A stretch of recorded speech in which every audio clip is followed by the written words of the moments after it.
Hello, welcome to today's episode where I will be sharing incredible tips for network marketers, especially for those who are dealing or if you know someone who is dealing with unsupportive spouse. It's a very touchy subject, but it's very important to deal with it because it can sabotage your business.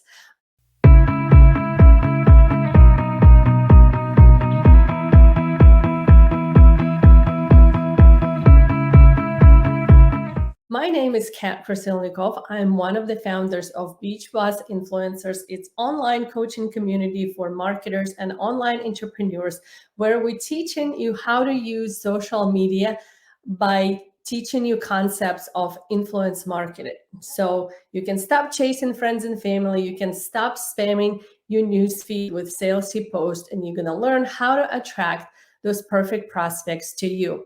And if you need extra help on strategies and different techniques that we use and teach our students how to use influence marketing, there will be a link above or below this video or at the end of this episode where you can grab a free resource and start learning how to attract those perfect people to you. So let's get to unsupportive spouse.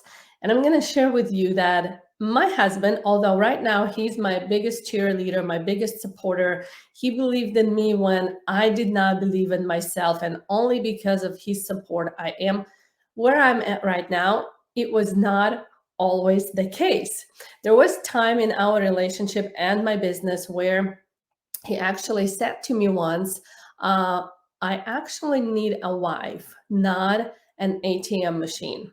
So I could have offended, right? And fire back with how dare you, I'm trying to help us financially and stuff like that. But I actually took this phrase like a turning point for my business. And I'm very grateful that he expressed himself this way because not only I started evaluating how I'm building my business, how I'm spending my time building my business, and whether or not I need to change something. And because of that, I found attraction marketing and influence marketing and start learning how to use it. And now that's the only way I use how to grow my business that allows me to have the time freedom, to have time to spend with my family and actually enjoy what I'm doing. But like I said, it was not always the case. And I want to share with you three very important tips that will help you to understand why your spouse is unsupportive and also communicate so not only you can continue growing your business and have that support that you want. Because if we don't address the big elephant in your room, right, let's be straightforward, not only there can be some friction in the family dynamic, it also can sabotage your relationship. And we, of course, don't want to do that. And also, it can sabotage your business because if your spouse is not supportive, maybe you're not going to be able to spend as much time as you want building your business. Maybe you're not going to be as confident as you could be. And also, you could potentially quit. So, let's get rid of that elephant. Let's just dive in and I'm going to share with you what you can do to solve this situation. So there are three very important things that I'm going to be talking about. Thing number one, you need to understand where they're coming from. Most likely, they're coming from the place of love. They don't want you to get hurt. They don't want you to fail and be disappointed at yourself.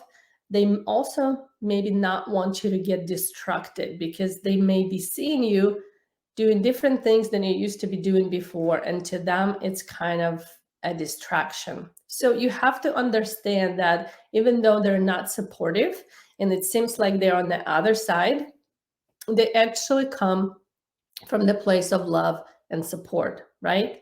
So this is the first thing, and it's very important. Second thing, you need to understand the reason why they're not supportive. And I'm going to give you some examples, and you probably will be able to apply maybe all of them, maybe just one of them, but it will help you to understand where they're coming from even more.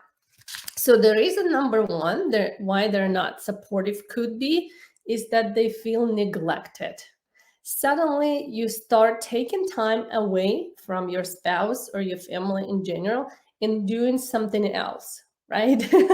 So they feel a little bit of neglected, and it might irritate them. Like, why are you doing something that not even important, right? Family and the husband should be important. And you might be spending a little more time than they can tolerate right now at this point. So if it makes sense so far, let me know. So they feel neglected. Yeah, it happens all the time. So reason number two is,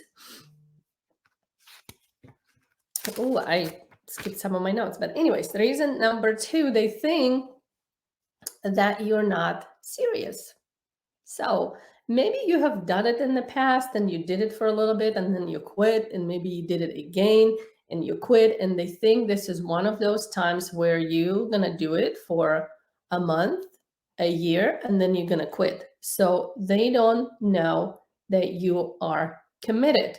So they need to know how this time is different than it was last time when you started it and you quit. So they might see it as a waste of time that they don't want you to waste. Let's put it that way. So I hope that makes sense as well. And let me know if it does.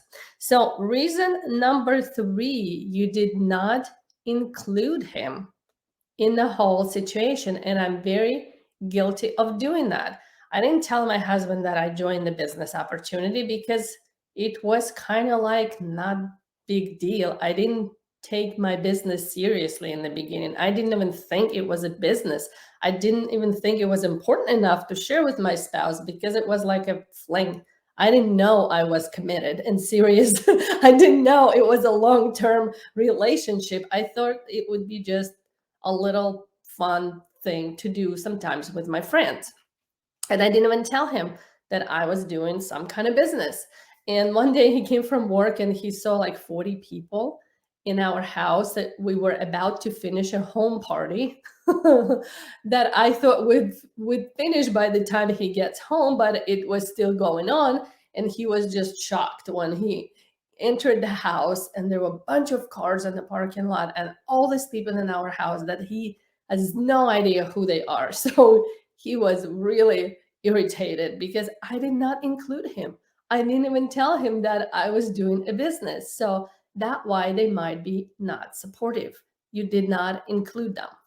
Reason number four, they might be very skeptical in general and they don't believe in this industry in general. And it's totally normal. And it could have come from their past experience. Maybe they have watched their parents to do this kind of work and they failed. Maybe their coworker, their sister, siblings, and now they're watching you doing the same thing and they just don't have the belief in the industry and they're skeptical because they are supportive of you. They don't want you to get hurt and they don't want you to waste your time. So, are the reasons why your spouse is not supportive. And if you going through the same situation or know someone who's going through the same situation and you think there could be more reasons, please share them, right? We would like to, definitely there could be more reasons, but those just the four that came to my mind when I was thinking about it. And if you have more reasons, share them with us and we might discuss them in our future episodes. So now the third thing, it's very important thing, what you need to do to resolve it. So now you understand that they're coming from the place of love. Now you know the reason or multiple reasons why they're not supportive. Third thing, it's time to have that conversation. And in that conversation, you have to discuss five things. So I feel like we're talking about three, two, one. I give you three things, uh, four reasons, and now five topics that you need to discuss in your conversation with your spouse. That has to be uninterrupted, that has to be very serious, where you express all these things that you need to talk about. So, first thing you need to talk about in your conversation is that you really appreciate that they are concerned and you understand where they're coming from. Please don't be offensive. Don't be pushy. Don't be, you don't understand me. I'm trying to help us out. Tell them that you appreciate where they're coming from and you totally understand it. And it will change the tone of conversation 180 degrees and you will get the outcome that you want to get out of it. So, number one, tell them that you actually appreciate it. Number two, you need to explain to them why what you're doing right now is important to you and be completely honest, not just with your spouse, but with yourself. Why are you doing this? And to me, I actually had to get clear for myself why I was doing it. And I told my husband straightforward, I said, listen, I don't really understand why I'm doing this, but there's some kind of force pushing me to do it. Sometimes my mind telling me to stop, that I'm going to fail, it's a waste of time, but something's in my heart keep pushing me. And I feel like if I quit, a piece of my soul is going to die. And I'm going to be very, very sad. And I cannot let it happen. This is how I felt. And I told my spouse exactly how it was, right? So tell them, why is this important to you? Third thing you need to talk about in your conversation is how things are going to change. So you have to explain to them that you need some time, whether it's 1 hour a day or 1 hour a week, where you're going to work on your business and you need to establish some boundaries. And once you tell them that there will be some time where you don't want to be interrupted, where you need to be left alone, when you need his help to take care of the kids or the house, because this is the time you're going to work on your business. But at the same time, give him another block of time that you completely devote to your family and your spouse. And make sure you follow through this commitment, because if they see you keeping the promise that you made to the family, being unplugged and be absolutely present with your family, whether it's 1 hour a week or maybe it's only 1 hour a month, but you need to be fully committed and deliver on that promise. So when they're going to see you working on your business, they will respect that time as well. Very important. So set up some boundaries and discuss the time that it's going to take you to work on your business so they are aware. So from here comes the fourth part of the conversation, that you need to give them some certainty that right now you're just in the beginning maybe of your business and you're going to spend more time working on it, and there will be another time or season, what we call it, where you can take breaks, push some breaks and not be so involved. So it's not going to last forever that you right now on your computer a whole more hour a day or on your phone, right? So give them some expectations, some certainty that right now that's how it's going to look like. The next month it's going to look differently, or maybe it's going to look like this for the whole year. Whatever it is, you have to be honest and tell them so they know what to expect. And the last thing, number 5, is ask them to help you. They actually want to be involved, and they might be not supportive because you totally excluded them like I did. I didn't even tell them I was in business until my husband saw 40 strangers in our house. So ask them for help. So during that time when you have some meeting or you talking to your prospects, maybe they can help you to fold the laundry, or maybe they can help you to keep attention of the kids so they're not bugging you. Or maybe you can ask them to make some graphics, whatever it is, or even be with you in the video. They love to be involved. Even sometimes they don't like to be up front on the front lines, but they would love to be in the back and support you. So I hope these tips will help you to resolve your situation with unsupportive spouse, and they will become your biggest cheerleader and supporter and believer. Let us know how you dealt with similar situation, or maybe you know someone who need to hear this video, see this video, or hear this message. So share it with them. And if you are a marketer in online space who needs strategies on how to build your business using attraction and influence marketing, go to beachbussinfluencers.com/secrets and grab our free resource. So I hope you got value today. One more time, my name is Kat, and I will see you next time.